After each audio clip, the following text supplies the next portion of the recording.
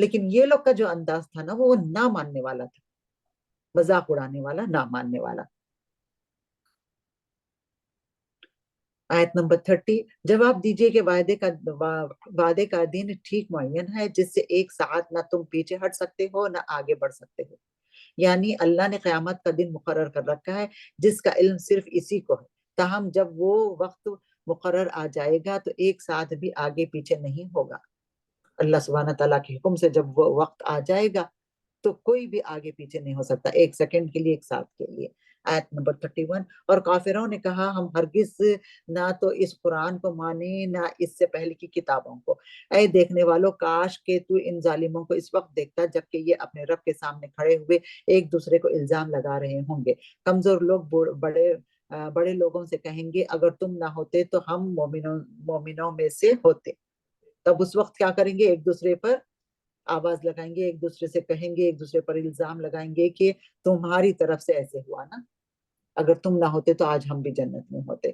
تو اس سے پہلے کہ ہم ایسا کسی پر گلے شکوے کریں، ہم اپنے آپ کو ٹھیک کر لیں، جیسے تورات، انجیل اور زبور میں آیا ہے نا، یعنی دنیا میں یہ کفر و شرک ایک دوسرے کے ساتھ تھی اور اس ناطے سے ایک دوسرے سے محبت کرنے والے تھے، لیکن آخرت میں یہ ایک دوسرے کے دشمن اور ایک دوسرے کو مورد الالزام بنائیں گے۔ یعنی دنیا میں یہ لوگ جو سوچے سمجھے بغیر روش عام پر چلنے والے ہوتے ہیں، اپنے لیڈروں سے کہیں گے جن کے وہ دنیا میں پیروکار بنے رہے تھے، یعنی تم ہی نے ہمیں پیغمبروں کے پیچھے چلنے سے روکا تھا، اگر تم اس طرح نہ کرتے تو ہم یقیناً ایمان والے ہوتے۔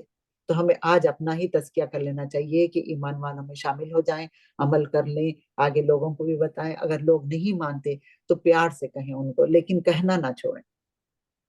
آیت نمبر 32، یہ بڑے لوگ ان کمزوروں کو جواب دیں گے کہ کیا تمہارے پاس ہدایت آ چکنے کے بعد ہم نے تمہیں اس سے روکا تھا؟ نہیں، بلکہ تم خود ہی مجرم تھے۔ بتا رہے ہیں اللہ سبحانہ تعالیٰ، ہم نے ہدایت بھیجی، کتاب بھیجی، سب کرا، لیکن تم خود نہیں مانے اور تم خود مجرم تھی، اپنی خواہشوں کے پیچھے چلے تم۔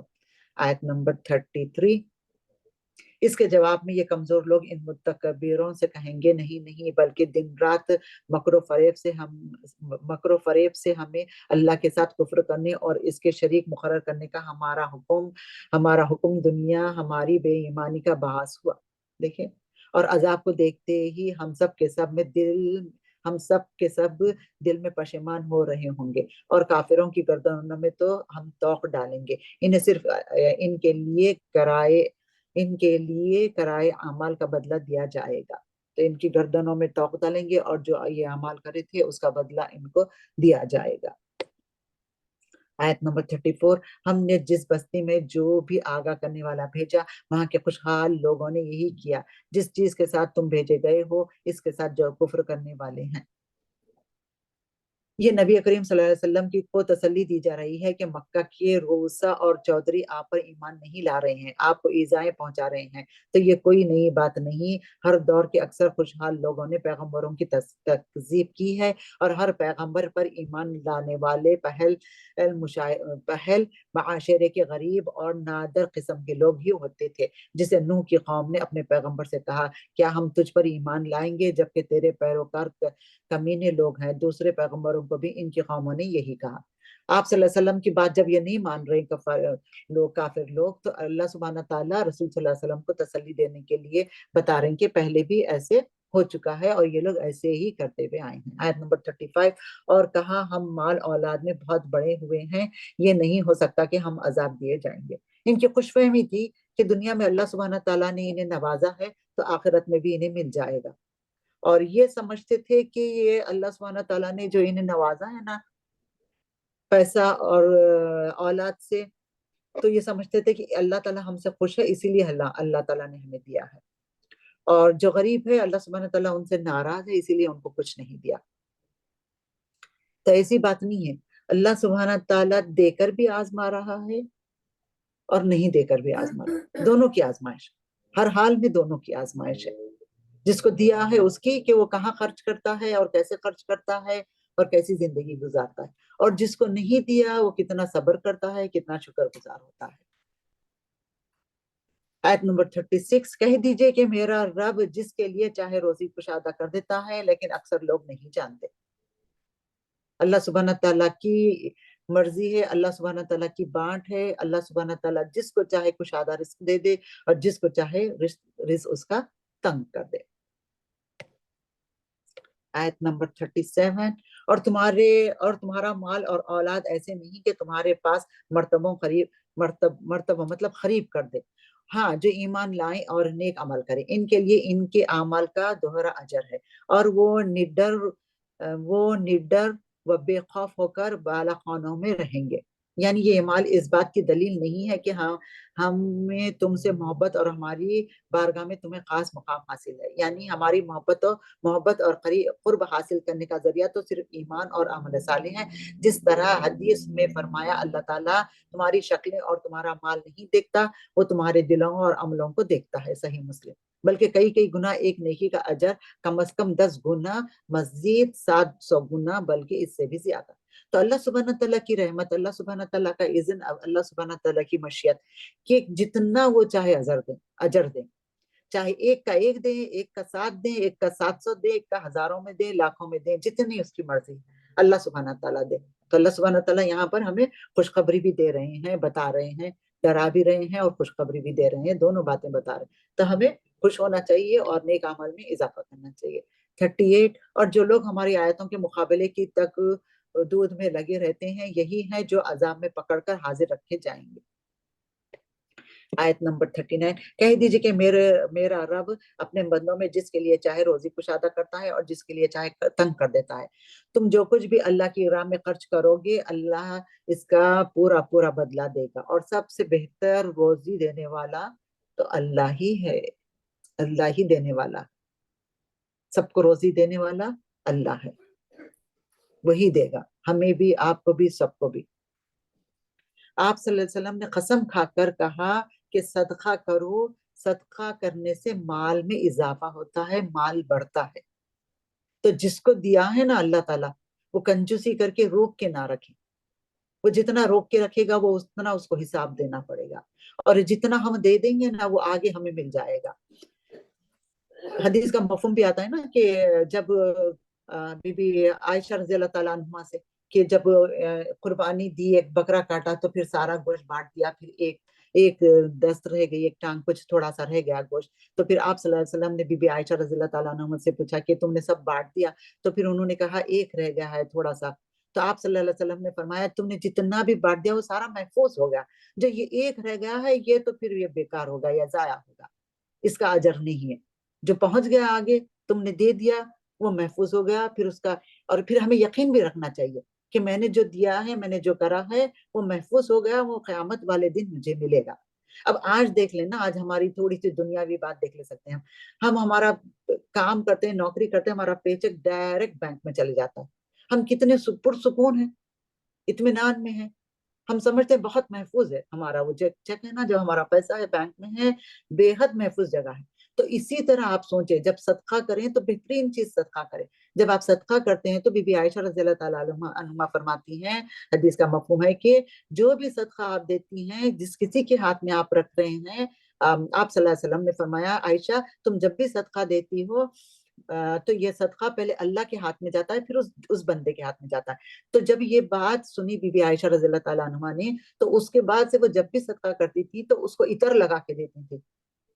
سوچیں آپ, سوچ کا فرق ہے نا, ہم اپنی سوچ بدل لیں, ہمیں اپنا زاویہ بدلنا چاہیے کہ بھئی جب آپ اللہ کے لیے دے رہے تو پرانا سوٹ نکال کے نہ دیں, ایک نیا بھی دے دیں. ہاں, پہلے اللہ کے ہاتھ میں جائے گا, پھر اس بندے کے ہاتھ میں جائے گا.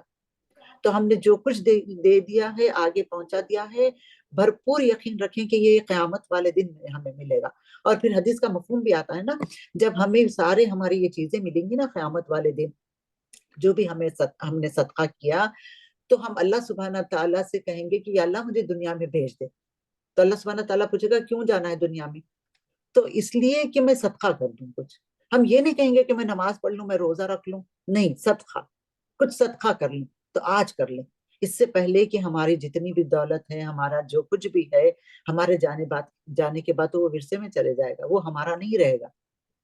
تو ہم جانے سے پہلے اپنے ہاتھوں سے دے کر جائیں, وہ بہترین صدقہ ہے. پھر ایک حدیث کا مفہوم بھی آتا ہے نا کہ جس کے دل میں پیسے کی لالچ ہو, اور جس کا دل چاہتا ہے کہ وہ غنی ہو, سخی ہو, اور پھر اور پھر بھی وہ صدقہ کرنا چاہتا ہے تو پھر یہ بہترین صدقہ ہوگا. تو ہمارا بھی دل چاہتا ہے کہ کم ہو جا رہا ہے, نہیں دے, نہیں یہ سوٹ مجھے بہت پسند ہے, یہ نہیں دینا, نہیں یہ پرس میرا بہت پسندیدہ ہے, نہیں دینا, دے دیں. لن تنالوا البر, تم اس نیکی کو ہرگز نہیں پہنچ سکتے جب تک تم اپنی پسندیدہ چیز اللہ کی راہ میں نہ دے دو. تو انشاءاللہ اللہ سبحانہ تعالیٰ ہمیں دینے والا بنائے اللہ کی راہ میں. آیت نمبر 40, اور ان سب کو اللہ اس دن جمع کر کے فرشتوں سے دریافت فرمائے گا, کیا یہ لوگ تمہاری عبادت کرتے تھے؟ اللہ سبحانہ تعالیٰ پوچھیں گے اس دن. 41, اور کہیں گے تیری ذات پاک ہے اور ہمارا ولی تو ہے نہ کہ یہ, بلکہ یہ لوگ جنوں کی عبادت کرتے تھے, ان میں اکثر کا انہی پر ایمان تھا. یعنی فرشتے بھی حضرت عیسیٰ علیہ السلام کی طرح اللہ تعالیٰ کی پاکیزگی بیان کر کے اظہار صفائی کریں گے اور کہیں گے کہ ہم تو تیرے بندے ہیں اور تو ہمارا ولی ہے, ہمارا ان سے کیا تعلق. تو یہ بتا دیں گے اس دن کہ ہمارا کوئی تعلق نہیں ہے ان سے, ہم تو صرف اور صرف آپ کی ہی عبادت کرتے ہیں اور آپ ہی ہمارے معبود ہیں انشاءاللہ تعالی. آیت نمبر 42, بس آج تم سے کوئی بھی کسی کے لیے بھی کسی قسم کے نفع نقصان کا مالک نہ ہوگا, اور ہم ظالموں سے کہہ دیں گے کہ اس آگ کا عذاب چکھو جسے تم جھٹلاتے رہے. یعنی دنیا میں تم یہ سمجھ کر ان کی عبادت کرتے تھے کہ تمہیں فائدہ پہنچائیں گے, تمہاری سفارش کریں گے اور اللہ کے عذاب سے تمہیں نجات دلوائیں گے, جیسے آج بھی پیر پرستوں اور خبر پرستوں کا حال ہے. لیکن آج دیکھ لو یہ لوگ کسی بات پر قادر نہیں ہیں. بے شک ظالموں سے مراد غیر اللہ کے پجاری ہیں, کیونکہ شرک ظلم عظیم ہے اور مشرکین سب سے بڑا ظالم ہے. تب ہمیں دیکھنا ہے کہ ہمارے دل میں رائے برابر بھی تھوڑا سا بھی کوئی بھی شرک نہ آئے, ذرا بھی شرک نہ آئے. دعا کرنا چاہیے اللہ ہمیں شرک سے پاک, نفاق سے پاک, تکبر سے پاک کر دے. یا اللہ تم سبحانہ تعالیٰ جس وقت ہم آپ کے پاس آئیں ہم ایسے رہیں پاک شرک سے کہ ہم صرف اور صرف تجھی کو مانیں, کیونکہ یہ شرک ایسے آ جاتا ہے دل میں پھر آپ کو پتہ بھی نہیں چلتا. 43, اور جب ان کے سامنے ہماری صاف صاف آیتیں پڑھی جاتی ہیں تو کہتے ہیں کہ یہ ایسا شخص جو تمہیں باپ دادا کے معبودوں سے روک دینا چاہتا ہے, اس کے سوا کوئی بات نہیں. اور کہتے ہیں یہ تو گھڑا ہوا جھوٹ ہے اور حق ان کے پاس آ چکا ہے. پھر بھی کافر یہی کہتے رہے کہ یہ تو کھلا ہوا جادو ہے. اتنی کھلی نشانیاں آنے کے بعد, اتنا بتانے کے بعد, اتنا سب کچھ ہونے کے بعد پھر بھی وہ کہتے ہیں کہ یہ کھلا جادو ہے.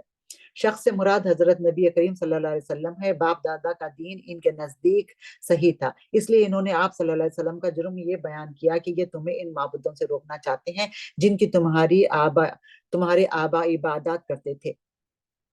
جیسا کہ ہمارے پاس میں بھی ہے نا, تھوڑا ہمارے بڑے کرتے تھے, جو کچھ بھی کرتے تھے غلط کام کرتے تھے, تو پھر اس کو ہمیں نہیں فالو کرنا ہے. جب ہمارے پاس دین آ گیا, جب ہمارے پاس قرآن آ گئی اور سنت آ گئی, ہمیں حدیثیں مل گئی, تو پھر ہمیں وہ چھوڑ دینا چاہیے.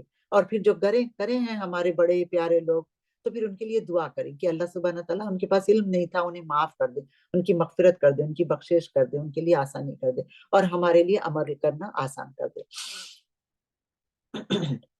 44, اور ان مکہ والوں کو نہ تو ہم نے کتابیں دے رکھی ہیں جنہیں یہ پڑھتے ہوں, نہ ان کے پاس آپ سے پہلے کوئی آگاہ کرنے والا آیا.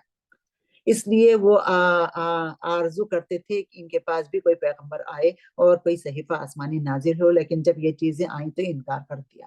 ان کا آرزو تو تھی, لیکن جب رسول صلی اللہ علیہ وسلم آئے تو پھر انکار کر دیا. تکبر تھا ان کا.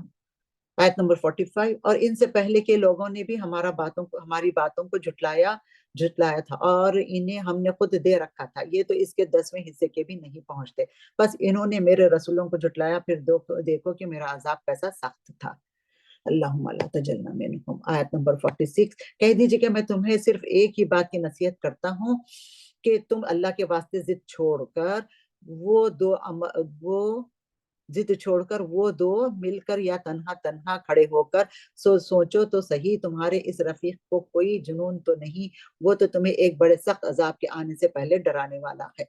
اللہ سبحانہ تعالیٰ صفائی بھی پیش کر رہے ہیں کہ اسے کوئی جنون نہیں ہے اور اسے کچھ نہیں چاہیے, وہ تو صرف یہ چاہتا ہے کہ تم بڑے عذاب سے بچ جائیں اور سخت عذاب سے تمہیں نجات دلا دے. آیت نمبر 47, کہ کہہ دیجئے کہ جو بدلہ تم سے مانگو وہ تمہارے لیے ہے، میرا بدلہ تو اللہ کے ہی ذمے ہے اور وہ ہر چیز سے باخبر اور مطلع ہے۔ اس میں اپنی بے غرضی اور دنیا کی معلومات بے رغبتی کا مزید اظہار فرما دیا تاکہ ان کے دلوں میں اگر یہ شک و شبہ پیدا ہو کہ اس دعوے نبوت سے اس کا مقصد کہیں دنیا کمانا تو نہیں، تو وہ دور ہو جائے۔ تو بتا رہے ہیں کہ اس کو کچھ نہیں چاہیے، نہ پیسہ چاہیے نہ کچھ چاہیے، صرف یہ چاہیے کہ تم ایمان لے آؤ، پھر بھی نہ مانے۔ آیت نمبر 48 کہہ دیجئے کہ میرا رب حق سچی وہی نازل فرماتا ہے، وہ ہر غیب کا جاننے والا ہے۔ 49 کہہ دیجئے کہ حق آ چکا، باطل نہ پہلے کچھ کر سکا اور نہ کر سکے گا، پہلے بھی نہ کر سکا تھا اور ابھی بھی نہ کر سکے گا۔ 50 کہہ دیجئے کہ اگر میں بہک جاؤں تو میرے بہکنے کا وبال مجھ پر ہے، اور اگر میں راہ ہدایت پر ہوں تو یہ سبب اسی وحی کے جو میرے پروردگار مجھے کرتا ہے، اور وہ بڑا ہی سننے والا اور بہت ہی قریب ہے۔